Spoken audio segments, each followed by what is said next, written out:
Hey, what's going on, guys? The Horror Man back with my top 25 favorite 80s slasher films.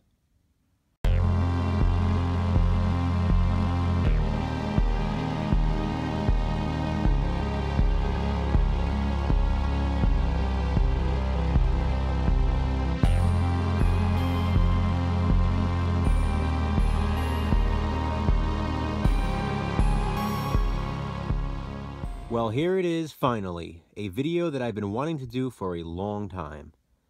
I made my way through my favorite modern day slasher films, my favorite 90s slasher films, and my favorite 70s slasher films. And I saved the best for last, because we all know that 80s slashers are the best slashers.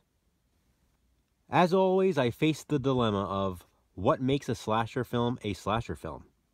So, in the end, I just made up my own rules. I did not include any killer doll movies for one. There will be no sequels and no remakes. And if I consider a film to be a slasher film, and I like it enough for it to be in my top 25, it'll appear on this list. Please keep in mind, like with all of my other ranking videos, this is just my personal opinion. And as such, there will probably be a few surprises on and off the list. I've got a lot to get through, so I will only be talking about each of the films very briefly. So here they are, my top 25 favorite 80s slasher films. Coming in at number 25 is Night School. Night School features a killer in a motorcycle helmet who goes around a Boston college campus, decapitating female students who are enrolled in, you guessed it, night school classes. At number 24 is a fairly popular title, and one that I watch every year, April Fool's Day. April Fool's Day has a great cast, an awesome spring atmosphere, and one heck of a twist. Coming in at number 23 is another 80s slasher film with a great twist, Killer Party. I don't really want to get too much into this one because I don't want to spoil anything, but this one is about a group of college kids who decide to throw a party at an abandoned fraternity house. What could go wrong? At number 22 is another 80s slasher film that I watch once a year, Happy Birthday to Me. Can you guess when I watched this one? What sets this one apart from others are the standout kills, another great twist, and of course, this awesome cover art. Coming in at number 21 is a personal favorite of mine, and one that I know a lot of other people probably wouldn't include in their top 25. Phantom of the Mall, Eric's Revenge. What can I say? I love the mall setting. It has just enough 80s slasher film cheese, and it also stars Pauly Shore. At number 20 is Superstition. This is such a dark and sinister slasher film, and it's just as much of a witch film as it is a slasher. It's very atmospheric, and I love the New England setting. My number 19 and 18 picks are pretty much interchangeable. First up at number 19 is Killer Workout, and at number 18 is Death Spa. Now, they're pretty much the same idea. It's people in a gym, in a fitness center, being killed off one by one. They are so extremely cheesy, but in a good way. I love these films, and they make for a perfect double feature. Coming in at number 17 is Hide and Go Shriek. It's a slasher in a department store, and you know how much I love those. This one's about a group of friends who sneak into a furniture store for an all-night graduation party. They also play a game of hide and seek, unaware that they're locked inside with a maniac. At number 16 is Terror Train. Terror Train stars 80s scream queen Jamie Lee Curtis, and it takes place on New Year's Eve during a masquerade party on a charter train. What's really cool about it is every time the killer takes a victim, he also takes their costume. My number 15 pick is another sort of department store slasher film, Silent Night, Deadly Night. You all know the story about this one.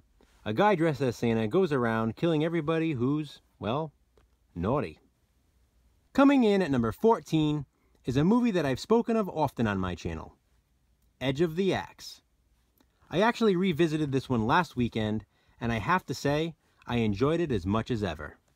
is pretty much infamous for being the ultimate forgotten 80s slasher film, not being released on DVD or Blu-ray, and being extremely hard to find on VHS. Now don't get me wrong, it's downright silly in some scenes, but overall, it's really good. It has some brutal kills and a twist that you don't see coming. At number 13 is, yeah, I know the backstory, Clown House. We're not going to talk about that though. Judging it as a slasher film, it's awesome. Number 1, it takes place on Halloween. That's always a plus. Number 2, it starts out at a creepy carnival. That's also a plus. And finally, it's about 3 brothers being stalked by crazy clowns in their own home. Come on, it's a great slasher film. Coming in at number 12 is The Initiation. This one takes the typical sorority slasher film and sets it inside a very strange looking mall. At number 11 is Maniac. It's gritty, it's raw, it's brutal. I love the setting in this one. I love Joe Spinell's performance. It's incredible. We're into the top 10 now, and coming in at number 10 is Friday the 13th. I don't know what I can say about this one that hasn't been said a million times before. It's a classic. We all know that. I mean, if I were including sequels in this list, then you'd probably see a Friday the 13th film a bit higher on my ranking, but since I'm only including the original, it's going to have to settle at number 10. At number 9 is another classic, A Nightmare on Elm Street. Once again, I don't know what I can add to the conversation about this one. Everyone knows what it is. Everyone has seen it. It had to make the list. I just happen to like 8 other 80s slasher films a bit more. Here's one that I considered ranking even higher. My number 8 pick, Silent Rage. I love this movie. It's a slasher film. It's a Chuck Norris film. It's so much fun. It's amazing. I did a review for this one a while back, so if you want to know more details, please check that out. My number 7 pick is a favorite among slasher fans, My Bloody Valentine. This one has awesome kills, a really good setting and atmosphere, and a pretty cool killer. Coming in at number 6 is Madman. It's a camp slasher film and one of my favorites. I really love the camp used in this film. Madman Mars is an awesome slasher, and had there been sequels to this film, I can definitely see him being a horror icon. Of course, I also have to mention that original song. It's just so catchy. At number 5, The Funhouse. I loved this movie growing up. Maybe a lot of that had to do with Elizabeth Berridge in the shower in the opening scene, but I think even without that scene, I still would have loved it. This has quite possibly the best carnival setting in any movie ever. Horror, non-horror, it's just awesome. My number 4 pick is one that maybe not everyone considers to be a slasher film, but I do. I know it's robots killing the victims in this movie, but it still follows the slasher guidelines. You know, it's just a slasher film at heart. It feels like one. It's acted as if it's one. It's just so much fun. It's a cheesy 80s slasher film in a mall. In the number 3 spot, I have Intruder. This also has one of the best settings in a slasher film. I love the small grocery store. I love the camera angles in this one. It's just very almost experimental. You know, the camera angles, the shots in this is just awesome. They're so different than other movies. You know, the kills are definitely unique, utilizing pretty much everything you can find in a grocery store to kill victims brutally. It's a nice little mystery in this one, and I have to say, I really like that ending. Coming in the oh-so-close spot of number 2, Sleepaway Camp. At one point, this was probably my favorite 80s slasher film. But then something happened. I revisited another film and realized how immensely amazing it was. So that's not to take anything away from Sleepaway Camp, because I still love this movie. And it was very close to being my number 1 pick. However, I just prefer the other film more. As for Sleepaway Camp, it has everything you could want in a slasher. There's a good mystery to it. You don't necessarily know what's going on until the end, of course. Some good kills. even the comedy in this one works. You know, a lot of slasher films have comedy that just kind of, I don't know, it falls flat. It's too cheesy. It's too stupid, basically. The comedy in this film actually works. There are actually some genuinely funny scenes, and it's just something that always kind of stuck out to me. Sleepaway Camp is an awesome slasher film. Almost my #1 favorite 80s slasher film, but not quite. Because my #1 favorite 80s slasher film is The Burning. This is that immensely amazing film I was talking about. I love this movie so much. I had actually watched this years ago, multiple times even, and I always enjoyed it, but it was never necessarily my favorite. For some reason, when I revisited it about 2 months ago, I just fell in love. I love everything about this film. It is the perfect slasher film, in my opinion.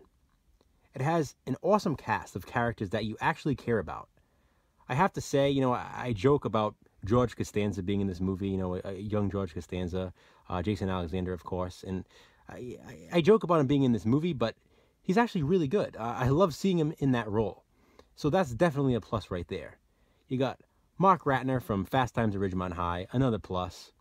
And just, again, a good cast of people that you actually care about. There are some characters that, you know, you don't really care that they get killed off because they kind of deserve it in a way. But then you also have very likable characters. It's a good mix. You have great kills in this one. Cropsey is an awesome slasher. It's a great camp setting. I also love the opening scene too. You know, not just the burning of Cropsey, but, you know, Cropsey's first kill of the prostitute. I like that grittiness. It almost reminds me of Maniac in the city in New York. And then you move on to the camp, which is fantastic. And again, those great kills, that great cast. You got the gratuitous nudity that every good slasher film needs. And when I say it's gratuitous, it's gratuitous. The nude scenes in this one seem to go on forever. That shower scene alone is just like, wow. I mean, I don't know. You can definitely see the Weinstein touch in this one. You know, Harvey Weinstein, this was actually his first film, I believe. So interesting fact there for you. But, you know, putting that aside, The Burning is an amazing slasher film. I love it. It's my #1 favorite 80s slasher film. So there you have it, guys, my top 25 favorite 80s slasher films. Please comment below, let me know what you think about my list.